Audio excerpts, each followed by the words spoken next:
আজকের এই প্রতিবাদ বিক্ষোভ থেকে আপনারা নিশ্চয়ই বার্তা পেয়েছেন।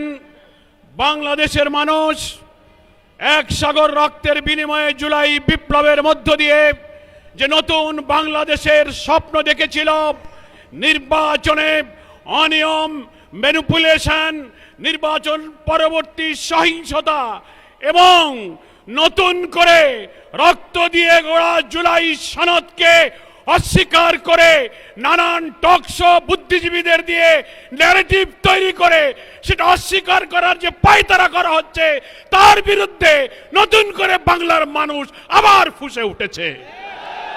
আমরা পরিষ্কার বার্তা দিতে চাই, নির্বাচনে যে অনিয়ম হয়েছে, ফলাফল তৈরিতে, ফলাফল ঘোষণায়, প্রিজাইডিং পোলিংরা যখন ব্যালট গণনা করেছেন, সম্প্রচার হচ্ছে একের পর এক ফলাফল, হঠাৎ সম্প্রচার বন্ধ করে কি রহস্যের জাল করে বিরোধী দলীয় অর্থাৎ 11 দলীয় ঐক্যের একের পর এক বিজয়ের বার্তাকে থামিয়ে দেওয়া হয়েছে।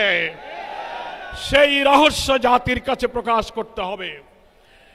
যে সমস্ত আসনে অনিয়মের অভিযোগ নির্বাচন কমিশনে দাখিল করা হয়েছে, নির্বাচন কমিশনকে আমরা বলতে চাই, কোন তালবাহানা না করে অবিলম্বে সেগুলোর সুবিচার এবং নিষ্পত্তি করতে হবে।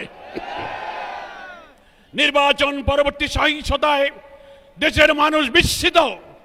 আপনারা এইভাবে ম্যানিপুলেশন করে বিজয়ী হয়েও আপনারা জাতির পরে হামলে পড়েছেন, খুন, সন্ত্রাস, বাড়িঘরে অগ্নিসংযোগ, নির্দয়ভাবে পিটাচ্ছেন, মা বোনদের ধর্ষণ করছেন।